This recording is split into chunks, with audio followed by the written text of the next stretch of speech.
여러분 안녕하십니까? 사이언스 투데이입니다. 본격적인 설 연휴가 내일부터 시작되는데요. 올해 설 연휴는 긴 만큼 평소보다 문을 여는 병원도 많을 것으로 보입니다. 연휴 기간 문 여는 병원에 대한 정보는 누리집 검색 혹은 120, 119로 연락하면 알 수 있으니 안전하고 건강한 설 명절 보내시길 바랍니다. 오늘의 주요 뉴스부터 만나보시죠.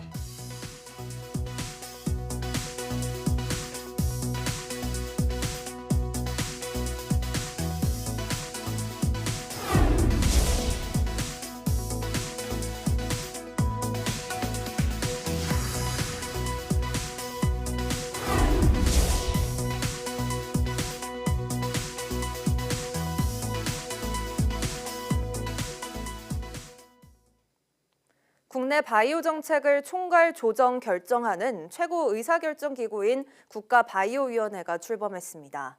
위원회는 첫 회의를 열고 인공지능을 바이오에 접목하는 등 국제적 경쟁력 확보를 위한 국가 전략을 제시했습니다. 이성규 기자입니다. 인공지능을 활용한 단백질 구조 예측 프로그램 개발로 지난해 노벨상을 받은 데미스 하사비스. 하사비스는 최근 인공지능으로 발굴한 신약 후보 물질에 인체 임상 시험을 연내 돌입할 계획이라고 밝혔습니다.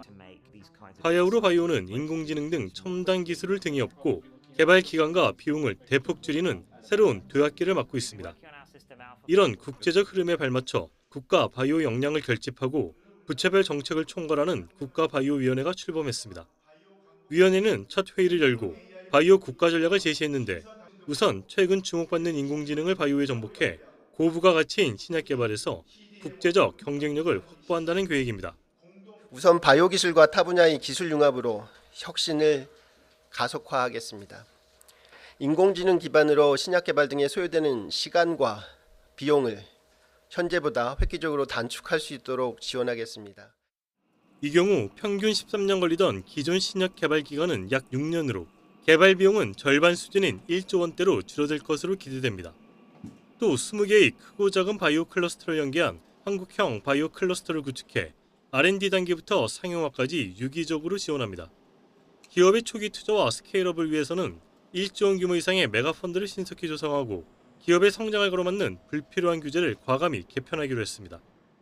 국가바이오위원회는 대통령을 위원장으로 하는 바이오 분야 범부처 최상위 거버넌스로 민간위원 24명과 관계부처 장관 등 12명의 단용직 정부위원으로 구성됐습니다. YTN 사이언스 이성규입니다. 국내 연구진이 더워지면 바람이 잘 통하게 변신하는 스마트 니트를 개발했습니다. 부산대 안석균 교수 연구팀은 열을 가하면 수축하지 않고 반대로 30% 이상 늘어나는 자가신장 스마트 섬유를 개발했다고 밝혔습니다. 연구팀은 온도가 상승하면 길이가 늘어나고 온도가 낮아지면 원래 길이로 돌아가는 스맥틱 액정 섬유의 성질을 이용해 온도 변화에 따라 기공 크기를 50% 이상 조절할 수 있는 스마트 니트를 만들고 상용화 가능성을 입증했습니다. 연구팀은 스마트 니트가 인공 근육, 소프트 로봇 등에도 활용될 수 있을 것으로 기대한다고 덧붙였습니다. 설 명절 고향 다녀오시는 길엔 각종 안전사고에도 주의하셔야겠습니다. 설 연휴에 하루 평균 113건의 화재가 발생하고 자동차 사고 가능성도 커지는 데다 올해는 독감 등 감염병도 기승입니다. 김현아 기자가 보도합니다. 설을 앞둔 21일 전북 부안군 격포항 수산시장에서 불이 났습니다. 26개 점포가 타면서 대목을 준비하던 상인들은 날벼락을 맞았습니다. 설을 위해 수산물을 평소에 서너 배를 들이면서 전기 사용량이 늘어 과열된 것으로 보입니다. 최근 5년간 설 명절 기간 발생한 화재는 하루 평균 113건으로 매일 7명 이상 사상자가 나왔습니다. 정부는 이렇게 명절 기간 화재 위험이 커지는 전통시장과 역시 화재 취약지이자 명절 방문객 증가로 감염병 확산 우려가 큰 요양병원 등에 대한 특별 안전 점검에 나섰습니다. 또 다음 달 3일까지 전국 소방서에 특별 경계 근무를 지시했습니다. 선박도 마찬가지고 구명정보 펼쳐진다 아친다 그러는데 막상 해봐 그러면 안 돼요, 안 돼. 제가 이것도 그래서 좀 상당히 좀 의심스러운데 해보셔야 된다. 정부는 더불어 올해 역시 의료 공백이 이어지는 상황에 독감 등 감염병이 기승을 부리는 만큼 응급실 과밀화를 막기 위해 연휴 기간 호흡기 질환 관련 클리닉 115개소와 협력병원 197곳을 운영합니다. 또 명절에 늘어나는 차량 사고와 화재에 대비하기 위해 장거리 운전에 앞서 냉각수와 부동액, 배터리 등 점검과 차량용 소화기 비치를 당부했습니다. YTN 김현아입니다. 식품의약품안전처는 설 명절을 앞두고 지자체와 선물용, 제수용 식품 안전 점검을 벌여 식품위생법이나 축산물위생관리법을 위반한 115곳을 적발했습니다. 특히 식품 분야에서 모두 91곳이 표시기준과 위생 취급 기준을 위반했는데 대구포와 오징어포 소비기한을 2년 6개월가량 연장해 판매한 업체도 확인됐습니다. 또 명절에 온라인 구매가 증가하는 건강효능식품과 의료제품 점검에서는 허위 과대 광고 행위 347건을 찾아내 광고 차단 등의 조치를 했다고 밝혔습니다.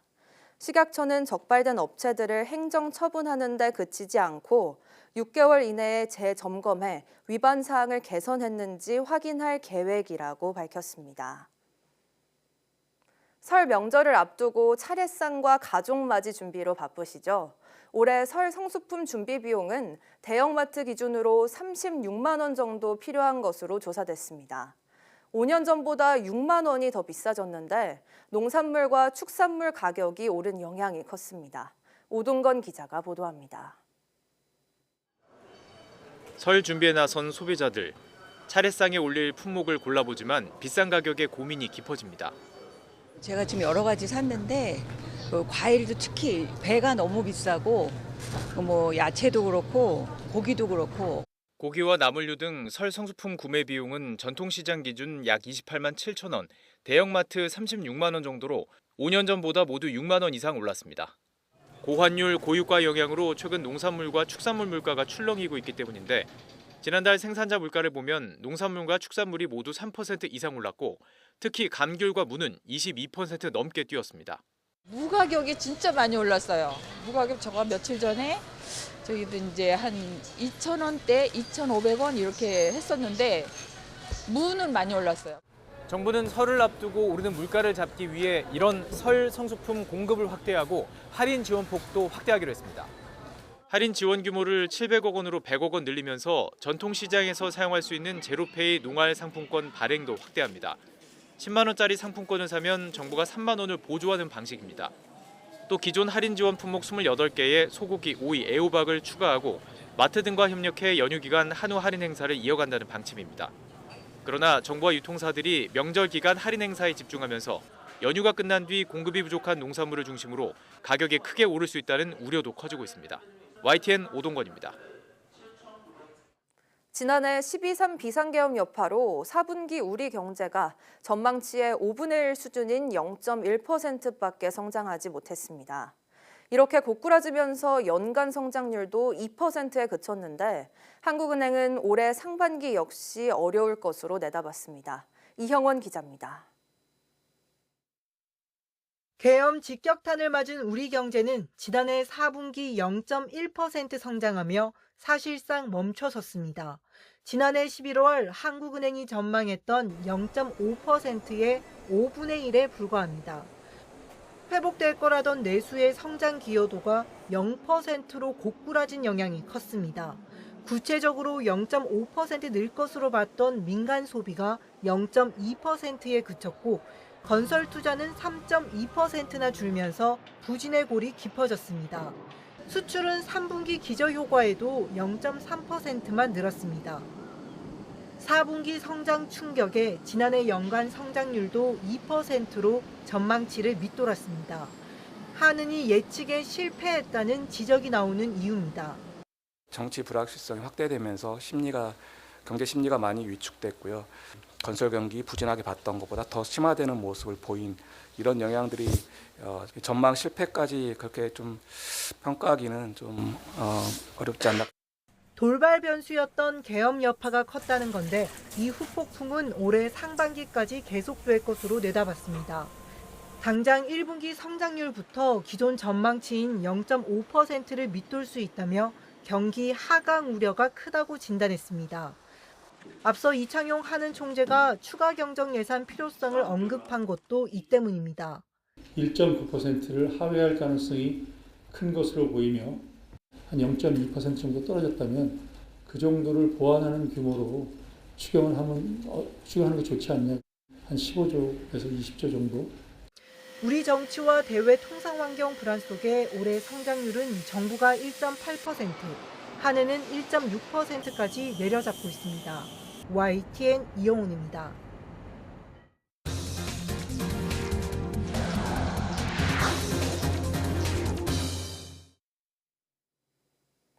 기업 비즈니스는 물론 개인의 일상까지도 인공지능, AI를 기반으로 이루어지는 바야흐로 AI의 시대입니다.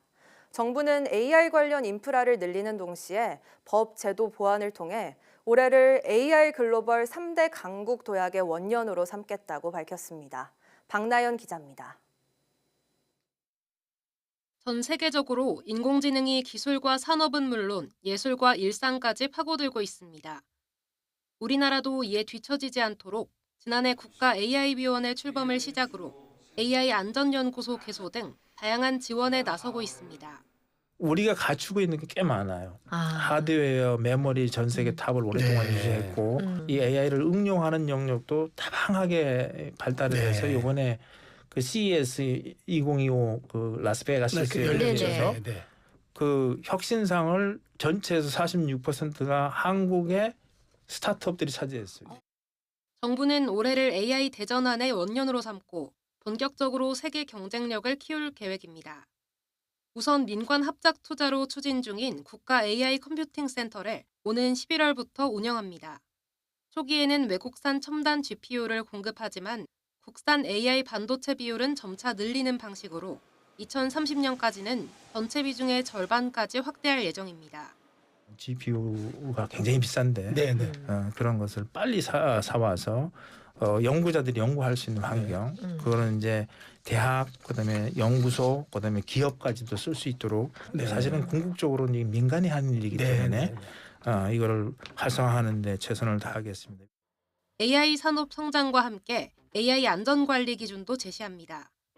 최근 세계 두 번째로 AI 기본법이 의결됨에 따라 국민과 기업이 AI 기본법의 효과를 체감할 수 있도록 딥페이크 워터마크 등 AI 안전에 필요한 하위 법령을 조기에 마련하기로 했습니다. 하위 이거를 보충할 수 있는 많은 그런 어떤 법령들이 마련돼야 됩니다. 곳곳에 저작품 보호도 그렇고 여러 가지 여러의 그 규제의 그 수준을 좀 조율하는 그런 형태로 법 제정이 계속 따라야 됩니다. 전 세계 AI 경쟁력 1, 2위는 미국과 중국으로 우리나라는 3위권 그룹에서 5위를 다투는 상황.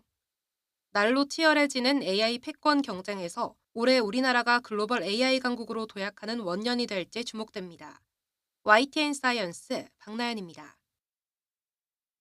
인공지능이 인류의 미래에 대한 중대한 우려를 불러와 진실의 위기를 악화시킬 수 있다고 프란치스코 교황이 밝혔습니다. 영국 일간 가디언에 따르면 프란치스코 교황은 현지 시간 23일 다보스 포럼에서 피터 턱슨 추기경이 대독한 연설에서 AI의 생산량이 인간과 거의 구별할 수 없기 때문에 진실의 위기를 부추길 수 있다고 지적했습니다. 이 때문에 AI에 대한 면밀한 감독이 필요하다면서 정부와 기업이 AI의 복잡성을 해결하기 위해 적법한 주의와 경계를 기울여야 한다고 강조했습니다. 교황은 AI가 자율적 학습과 특정 선택을 할 수 있도록 설계됐으며 새로운 상황에 적응해 예측하지 못한 답변도 내놓기 때문에 윤리적 책임과 인간 안전, 사회에 미치는 광범위한 영향에 대한 근본적인 질문을 제기한다고 말했습니다. 또 다른 발명품과 달리 AI는 인간 창의성의 결과를 바탕으로 훈련받아 종종 인간의 능력과 맞먹거나 능가하는 기술 수준과 속도로 새로운 인공물을 생성할 수 있다면서 이것이 인간의 역할에 미치는 영향에 대한 비판적인 우려를 불러일으키는 이유라고 설명했습니다. 도널드 트럼프 2기 행정부가 세계보건기구 탈퇴를 유엔에 공식 통보했습니다. 로이터 통신에 따르면 파르한 하크 유엔 사무총장 부대변인은 현지 시간 23일 WHO 탈퇴를 통지하는 미국의 서한을 받았다고 밝혔습니다. 해당 서한의 송부일은 22일이며 미국의 WHO 탈퇴가 실제 이뤄지는 시점은 2026년 1월 22일이 될 전망입니다. 미 의회가 1948년 미국의 WHO 가입을 승인하면서 통과시킨 공동 결의에 따라 미국이 WHO에서 탈퇴하려면 서면으로 1년 전에 통지하고 WHO에 남은 회비를 납부해야 합니다. 미국은 WHO의 최대 재정 후원자로 미국이 내는 돈이 WHO 전체 예산의 18%를 차지합니다. 트럼프 미국 대통령이 취임 후 첫 국제 무대에서도 세계 각국에 고율의 관세를 부과하겠다는 뜻을 밝혔습니다. 또 미국에서 무역 흑자를 내는 나라들을 비난하며 유럽이 미국을 불공정하게 대우한다고 말했습니다. 워싱턴 권준기 특파원입니다. 취임 사흘 만에 스위스 다보스 포럼에 화상연설로 등장한 트럼프 대통령. 취임 뒤 첫 국제 무대였지만 메시지는 미국 국내용과 다를 게 없었습니다. I took the oath of office and we began the golden age of America. 전 세계 기업인, 정치인들이 지켜보는 가운데 관세 부과 방침을 힘줘 말했습니다. 미국에서 제품을 만들지 않으면 높은 관세를 피할 수 없을 거라고 경고했습니다. But if you don't make your product in America, which is your prerogative, then very simply you will have to pay a tariff, differing amounts, but a tariff which will direct hundreds of billions of dollars and even trillions of dollars into our treasury.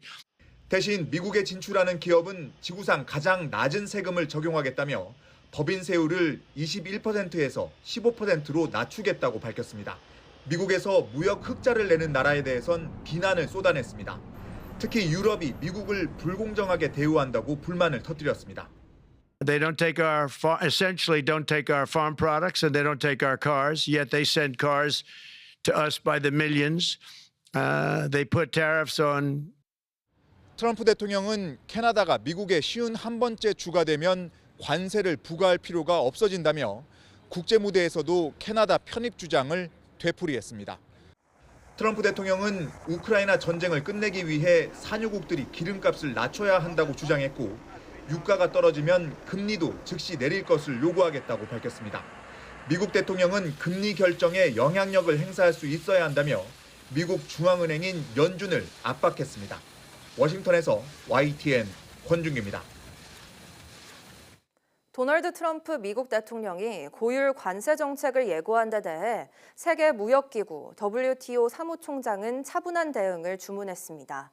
응고지 오콘조 이웨알라 WTO 사무총장은 현지 시간 23일 스위스 다보스에서 열린 세계 경제 포럼 토론 세션에 참석해 트럼프 행정부의 관세 정책에 과도하게 반응하지 않았으면 좋겠다고 말했습니다.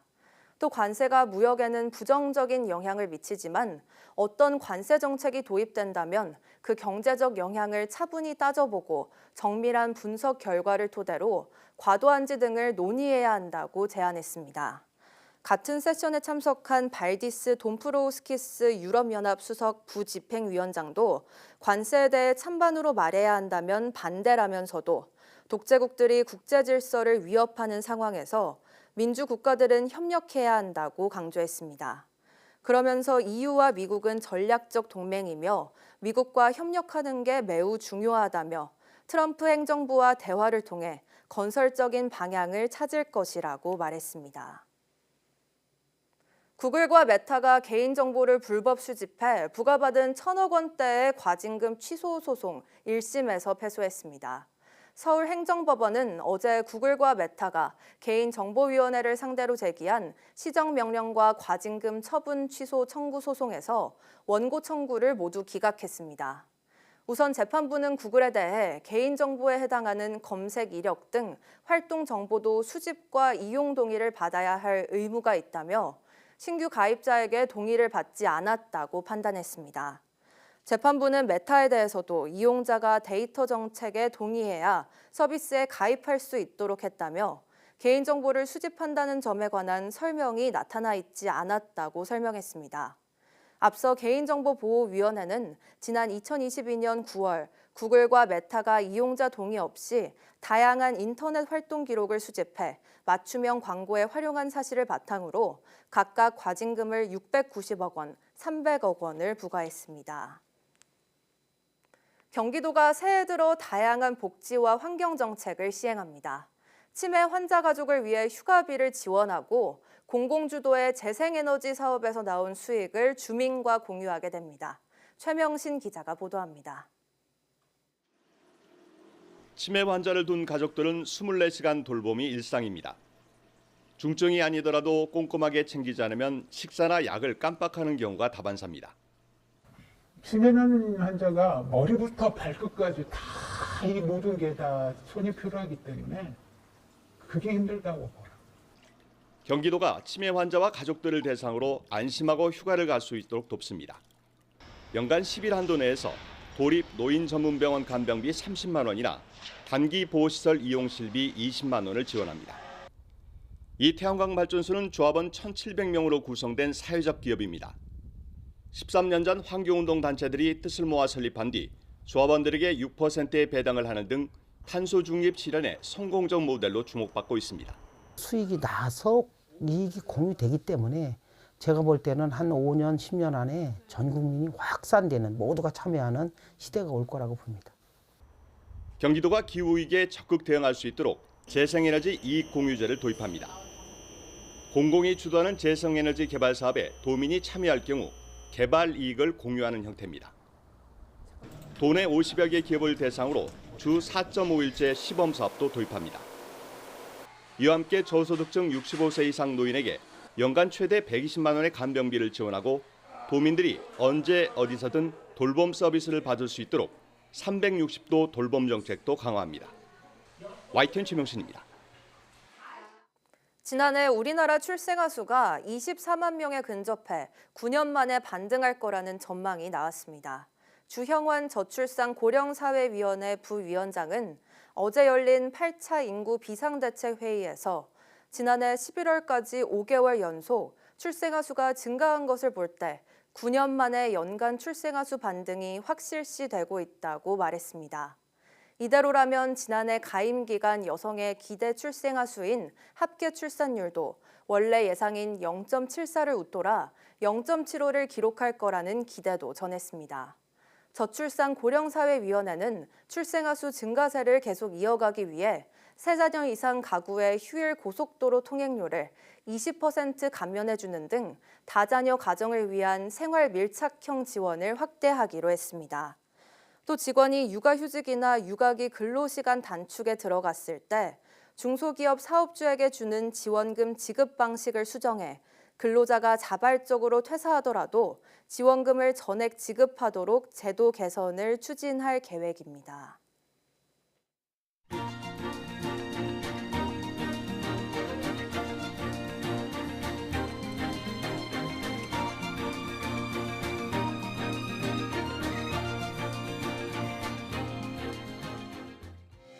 (1월 24일) 오전 사이언스 투데이 마칩니다. 오후 뉴스도 많은 시청 바랍니다. 시청해주신 여러분 고맙습니다.